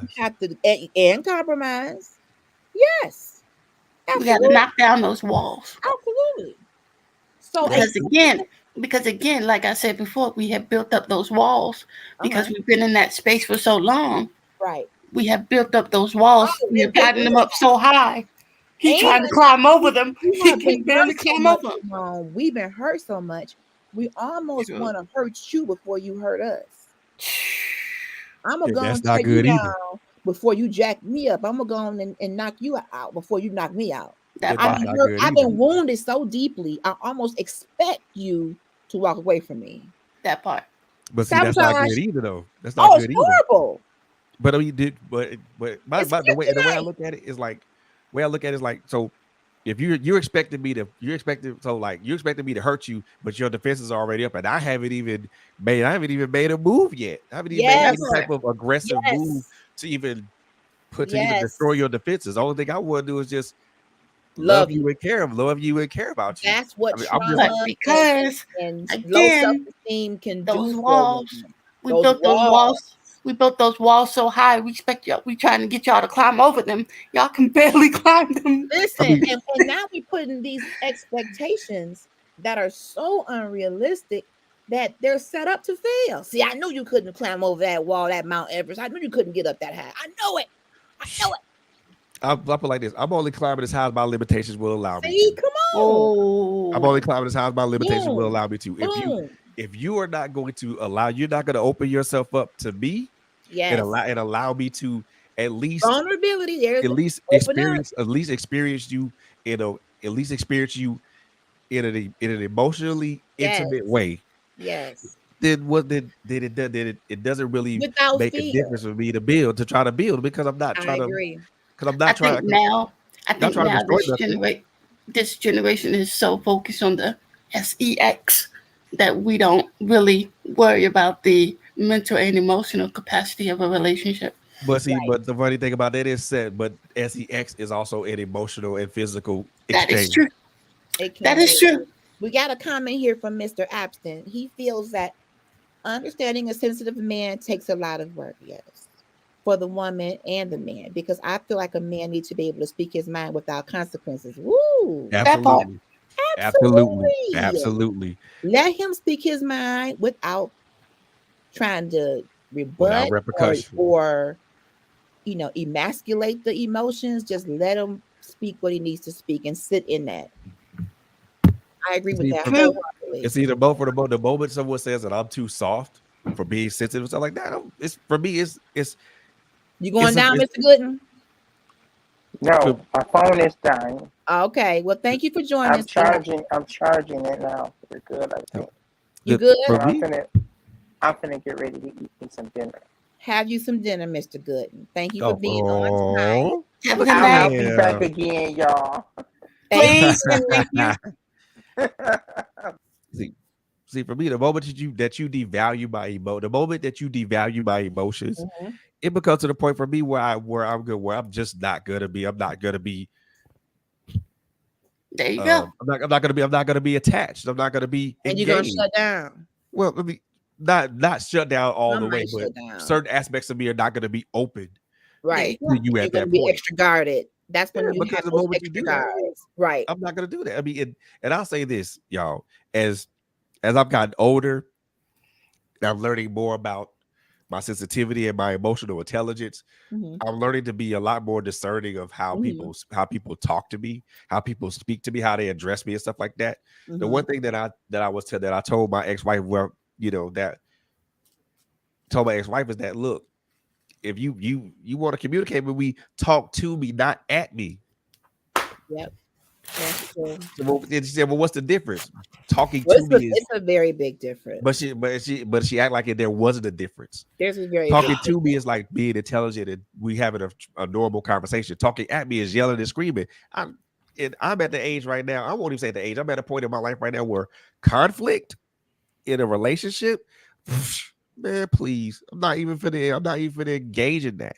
I'm not finna engage in a war. I'm not finna engage in a emotional war with you because you think that I'm soft or I'm weak or something. I'm not even engaging in no emotional war with you because that's bad for mine. That's bad for my emotional health. That's bad for my emotional psyche. And hell, I'm not gonna do that no way because that ends up being a waste of my time. Absolutely. Mr. Crouch, welcome. Mr. Crouch, thank you. Anyone that devalues me becomes a non-factor. Boom. You can't be in a relationship and not speak life into your significant other. Word. That's good. Word. That's deep. Good. And speaking of that, when you are married to a sensitive man, he doesn't need us women to validate his feelings. He needs reassurance that we are on board. The validation, that's between him and God. He don't need us to put our approval. I approve of that emotion. No, he just needs our reassurance. Let him speak. Speak life into your mate. I agree with that. Come on, boundaries. How many of us have them? Yep. But Mr. Crouch, you hit on something really big. When you are in a relationship, and even with what you were saying, Fred, speaking at someone versus to them, I will admit, in the fiber of my being is a bossy lady. I will admit that.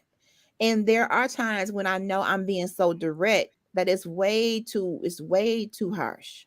It's way too, it needs to be softer. It needs to be more of a dialogue than a dissertation or a lecture. Right. I'm a good lecturer, baby. I can lecture real good, honey. Pass out handouts and everything. Do all slideshow. I'm not your student, honey. I'm your husband. I'm not your Yep. trainee. I'm your husband. You're not training me on something. You are talking to me. So yes, as a woman, I gotta improve. I know me. I know my limitations, honey. I'm Yeah. just transparent as an open window. She'll I take you to know. school. Literally, she will literally take you to school. But you know, I had to curb that in a marriage. Like if I'm doing a Zoom and I'm teaching someone about customer service, I can be the teacher to the stars.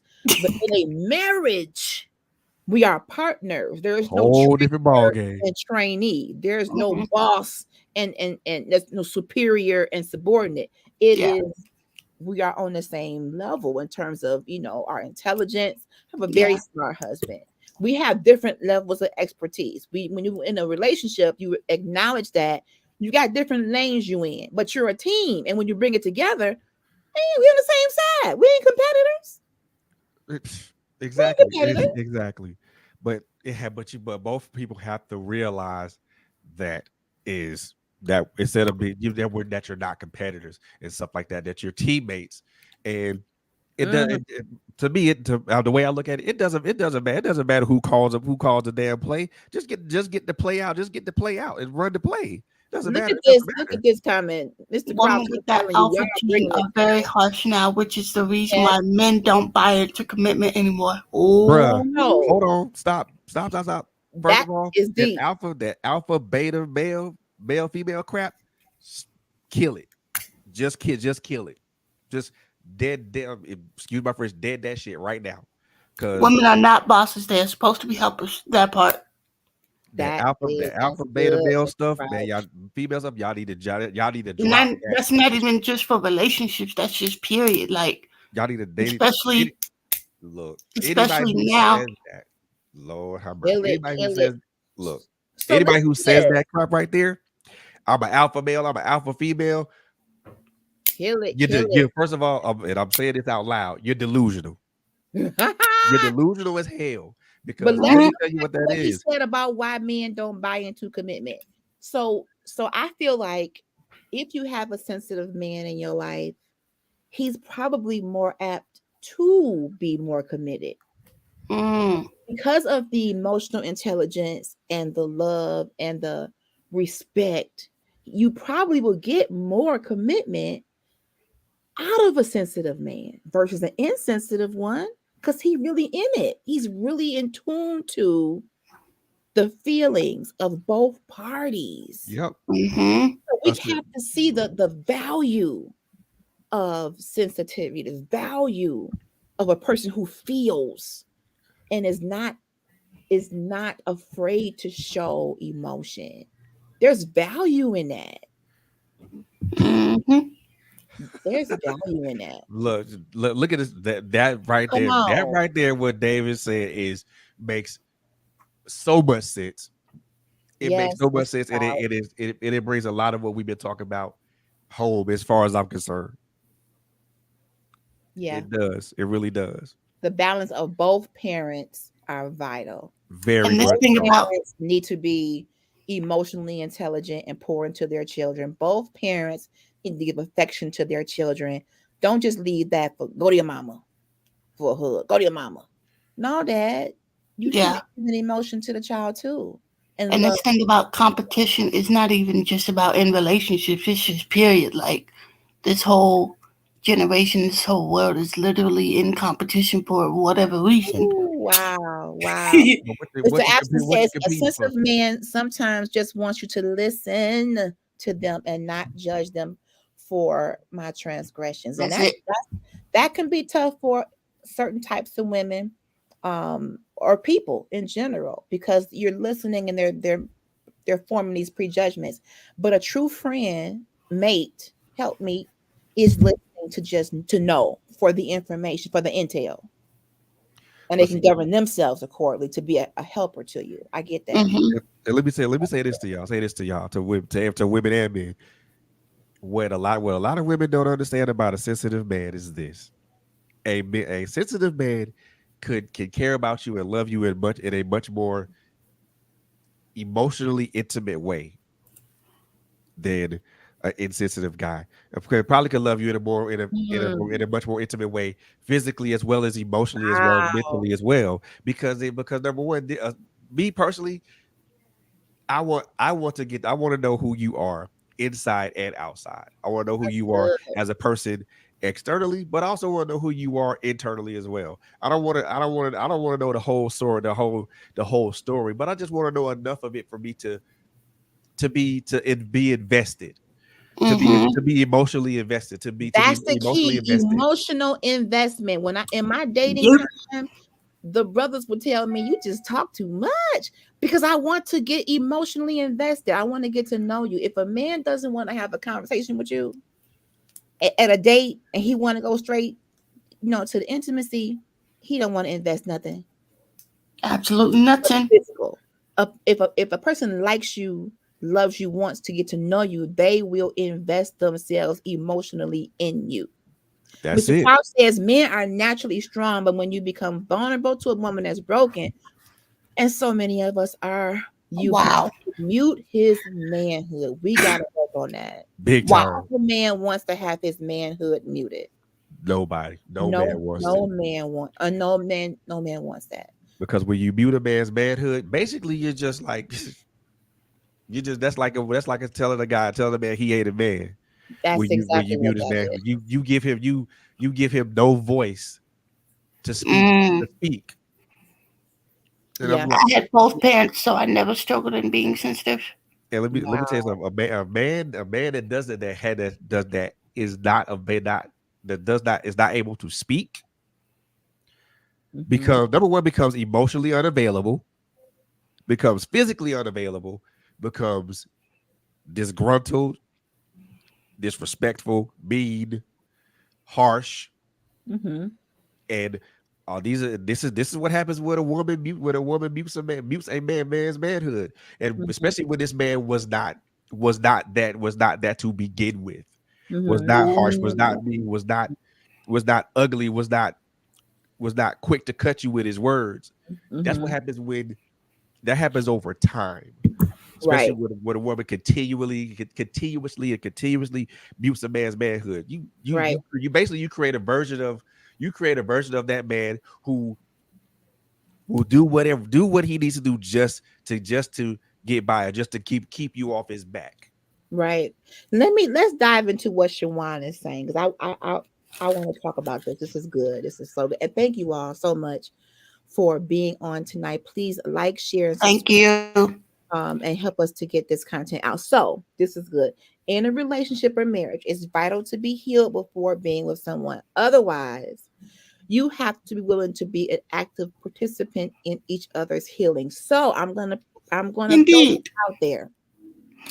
Is it possible to be healed from everything, or should you at least have addressed a thing and be on the journey to healing?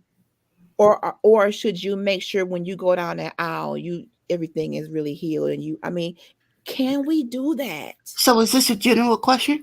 Yeah, just Okay. you want to talk. So I just want to know, is it possible to say, before I get married, everything that I've dealt with in my life, I need to be healed from it? Or can you still go further with it, because at least you have addressed some stuff? Because some people mhm, refuse to address it, and then they get married, it comes into the marriage, and now it's a hot spot, a trigger, a mhm, landslide, and now you got a whole fire. mhm. I love that, Shawan. I want to go deeper on that. What you thinking I about that, Simone? I do think it is possible to be healed from everything Okay. because of the healer. All right. Come on, healer. However, well, there should be no however. Anyway, but I do think it is possible to be healed from everything. And I also believe that there is some time where healing can take a longer process. Mm. And Okay. I think that's because the only reason why healing would take longer is, like you said, if you don't address it in that moment, or, when it comes up. So therefore, you derail that healing process, which is almost like a recovery after surgery. It is actually, because if you get surgery like you just had, let's use you as an example. You just had surgery, right? Mm-hmm. So if the doctor tells you, hey, LHG, I need you to sit down for 10 days, don't do nothing, don't go to work, don't do nothing for 10 days. Mm-hmm. And you just got to sit in the house and eat and do whatever you want to do. But don't get up, don't pull no boxes, don't move no car, don't do nothing. And you decide, well, man, I'm good. I'm going to go drive my car around the city. I'm going to go pick up these 10,000-pound boxes. That's I'm going to go do this, I'm going to do that. Mm-hmm. You know what you just did? What I do? You literally just derailed your healing process. You want to know why? Facts. Why? Because doctor said, LHG, do not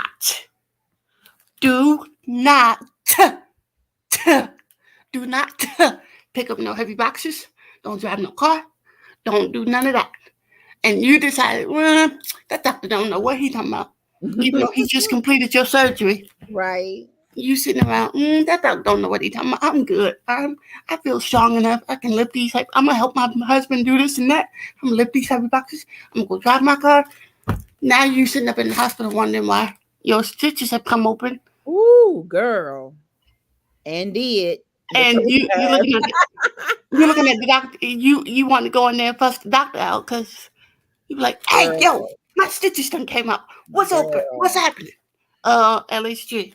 Did I not tell you last week? Didn't follow the directions and instructions. That part. So, like I said, if you do not follow through with that healing process, it's not going to work. That makes sense. And that's with any surgery. Period. I get that. Let's go. Depending on how serious the surgery is, it's still either way it goes, it's still the same. Mr. Crouch says healing is a decision. Period. And being healed. The sentence can stop there. You don't even have to go no further. Broken. It starts with self-love. Yes, you have to want to be healed. First, you got to acknowledge that there's something that's not quite right. I mean, a lot of us have a problem even acknowledging I need to be healed. Mm-hmm. I'm okay. I'm all right. I'm okay. Mm-hmm. I'm good. I got this. It's all right. So what? I had this happen in my childhood. It ain't bothering me. You may not think it's bothering you, but it's manifesting itself in your relationships, your decisions, and responses. You gotta acknowledge that there is something that's happening in my life that I'm feeling. Come on, emotional intelligence. And it could be triggered by something that happened 30, 40 years ago. Therapy and Jesus is a wonderful combo meal. Listen. You better biggie size it. Listen. Listen. Hey. That's her favorite phrase. Extra large. That's her favorite phrase. Jesus and therapy, biggie size it, honey. Listen. Upgrade me. Because what therapy does, and men, I don't know how y'all feel about therapy because sometimes y'all push back like, I don't need that. And that could be a pride thing. I don't know. But there's nothing wrong with getting help, because if you want to show up as the best you in your relationships, to yourself first. Listen, men and women. Listen, Brother Crouch, you better supersize, biggie size it, honey. Men and women and children, listen to me. Therapy will bless your entire somebody who doesn't know you, that's able to help you. I call therapists, they put the puzzle pieces together. Yep. Sometimes we live in a broken state because we are fragmented. All the pieces of our past are in bits and they're not together. What the therapist can do is take you on a time traveling journey to make something make sense. And you don't realize the lack of this 30 years ago has you acting this way this year. And it makes sense. That's not a joke. Literally. The Jesus part and the healer, as you said, Simone, is going to solidify that healing and keep you on the right track so that your emotions can be regulated on a daily basis. They work in tandem. They work together. Jesus and therapy is a combination. Listen, what number is that? Number one? Give me number one. Biggie size, please. Listen. What they say on Jeopardy? What is A for 200, Alex? See, come on. And I'm talking about individual therapy. It could be couple therapy. You may need an impartial party to say, look, we want to work on what we have here. And they take away all the bias. See, the thing about therapy, Come on. it has nothing to do with you or your family. Absolutely nothing. If you're going in by yourself, it's literally just you and whoever your therapist is. And some employers have an employee assistance program, y'all. Take advantage of the benefits on your job. If you go into therapy, benefit that's free. You can get a couple of free visits. If the money is an issue or the insurance is an issue, then ask if they have an employee assistance program where you can get a list of therapists in your area and get these 2 or 3 free visits. It's worth it. You invest in you. Invest in you. Listen, I'm telling you right now, therapy is just what she said, the number one. Okay. Yeah. So when you look at that menu, go ahead and already put it on your list. I'm coming to therapy cafe and I'm gonna just get the number one. Right, give me my usual. They gonna get to know me so well. Hey, LHG, like you said, yes, biggie size, boo. You already know. I'm thirsty. Like she said, I'm hungry. Angry. Therapy is a non-biased situation. Like literally, like you and that person literally sitting face to face, whether it's physically or virtually, and y'all just literally like you pouring out your heart to them. That may not feel good in that moment, but it's toxic. It's got to come up and out. You've been living with this toxicity in your system. God did not design you to operate with these foreign beings. Look at this. Look. In your body, in your mind, in your spirit. It needs to come up. It needs to come out. It's killing you. And it's messing up your connections. And out. Yep. Up and out. Up and out. And if there's people that are causing it, stay away from them. I don't care if you grew up with them. If they are the trigger and they are the landslide, you could have went to kindergarten orientation with them. I don't care. You got to make sure that the people in your influential circle are there for a good reason and they're helping to launch you forward, not pulling you back into the pain. That's it. Why go to therapy for 6 weeks? You find out who the problem is, you go back to the problem. LHG. Where they do that at? You just shot yourself in the foot. Listen, you got to do the work and you got to stay on the right path. The therapist is going to, like a teacher. A good teacher is not just teaching you something new. They're showing you what was already in your brain that you ain't even know. You know what? They just really telling you got some stuff in your head that you ain't even realize. They're pulling some stuff out of you. Is it, you know what though, LG? Listen, and it goes back to what we talked about what I talked about on Wednesday. A therapist can help you at least get to a point to where you can help you balance yourself. That balance and get your equilibrium back. You've been walking that VA commercial. And people was walking sideways. Yeah, man. I don't think I've seen that. You ain't old enough, Simone. You exactly. You ain't old enough. YouTube the VA commercial, and it was that tomato juice stuff. And I want to. Have you had VA? Nope. And they walking like this. They're not walking straight. And that's what happens when you haven't dealt with your emotions and really sought the help of God and the therapist to get your equilibrium back. The reason why we're off kilter in this society, our equilibrium is off. We are not dealing with our trauma. We're not dealing with our issues. We're not talking. We're just popping pills, and we're not even in a good solid church home. I'm gonna go there. You're not even rooted and grounded in the Lord. I know y'all, we've been church hurt, but that's people hurt. Commit to God. He'll never fail you. Never. Feelings. The preacher may hurt your feelings, but commit to God. This journey of emotional intelligence really is not solidified without God. Sean, he created you and created emotions. We have some comments down here. Is it Sean? I want to say her name wrong. Sure. Siobhan, she said, I personally carried over 20 years of unforgiveness, pain, and unsolved hurt that literally made me sick. Oh. Ooh, literally. Where do you think a lot of mental illness comes from? Yep. She said you have to be tired of you have to get tired of being sick and tired. You have to reach, sometimes that rock bottom is your friend. Sometimes hitting that rock bottom is that the fuel you need to finally get your behind some help. Yes, Mr. Crouch, you got to do the work. And it's a continual work.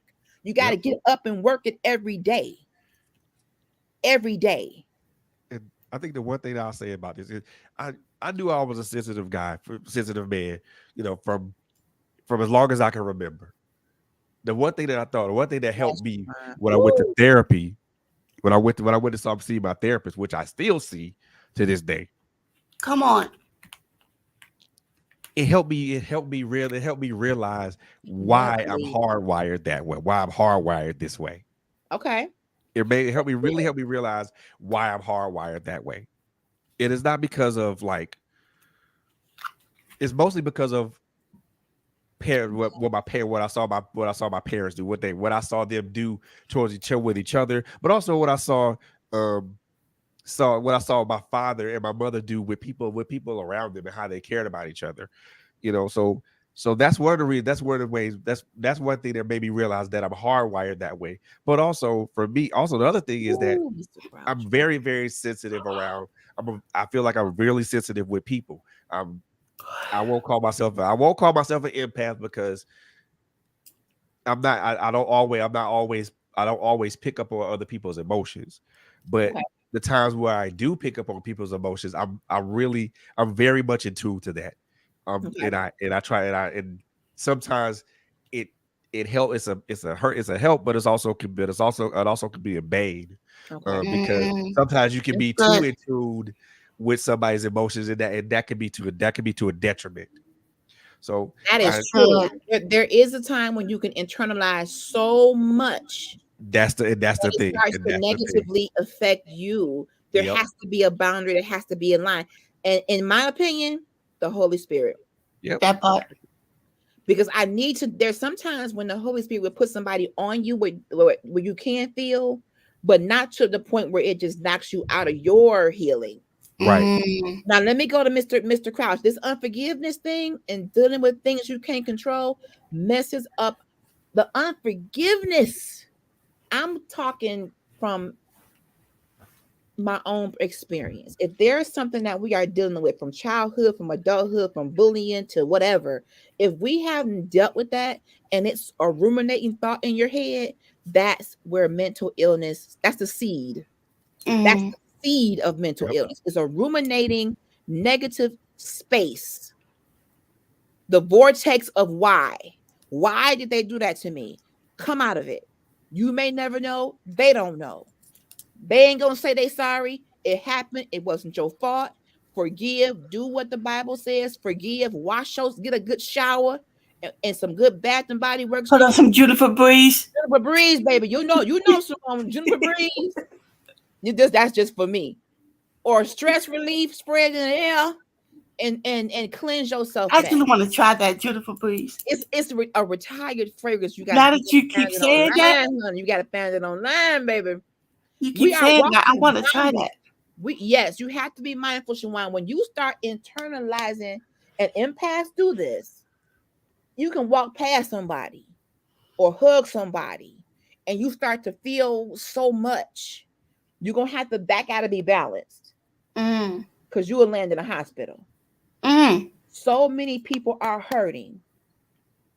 So many. If you got to be careful with that. You got to ask God to help you balance that. He may want you to feel a little bit of what your brother, sister's going through, but he'll never want you to feel it so much to where it knocks your healing out the box. Now you got to go back up to the altar.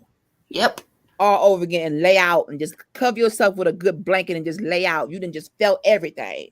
That has to be kept in perspective, because that can be woo. Mr. Krause says unforgiveness cause alcoholism and drug addicts. My mom was a drug addict because she never forgave the person that shot and killed her best friend. Oh, wow. Charles, that's deep. This is what unforgiveness does. Make a decision to learn so you can live. We got to get out of here, y'all. It's 10 o'clock. That's a good place to land. Sensitive men, we love you. That's a lot. You have every right to be sensitive and human.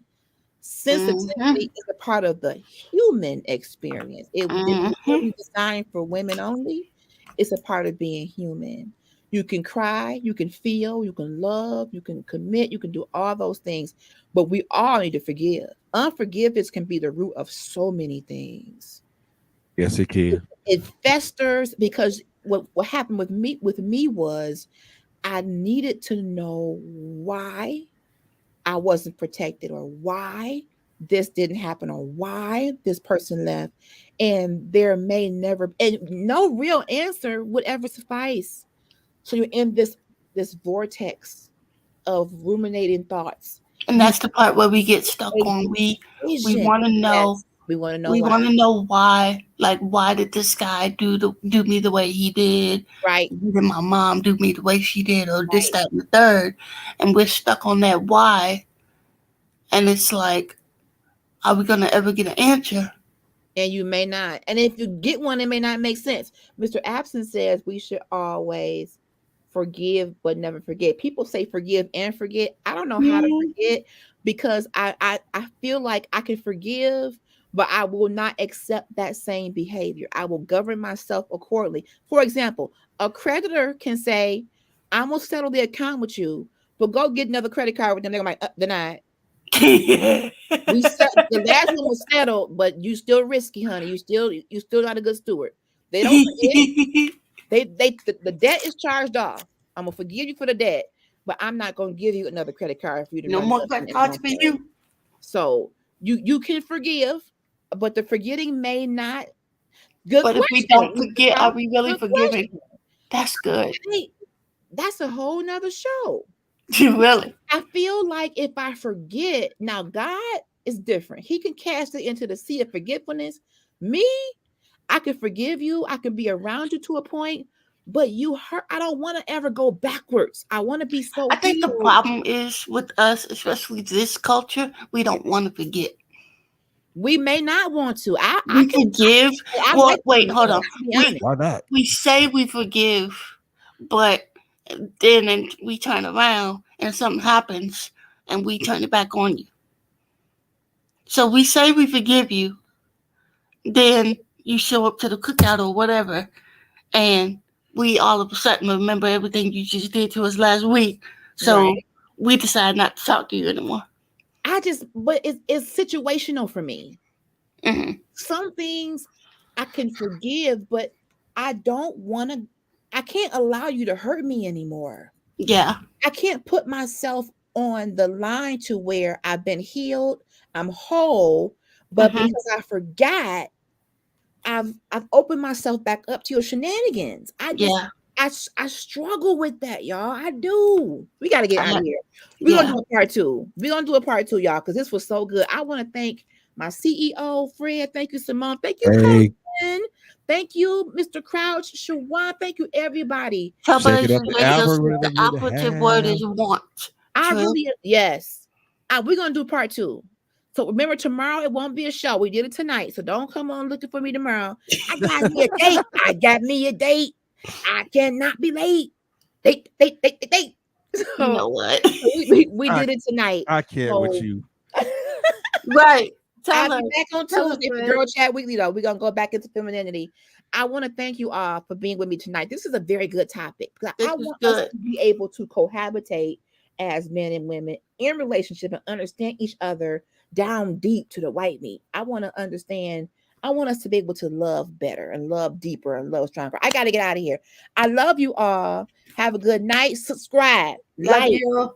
Help us get to 100 subscribers on Places Radio. Polished on purpose. And happy Mother's Day to all the mothers. Big up to the Shake It Up. Everybody. I love you. Polished on purpose. Love y'all. Bye. Bye-bye.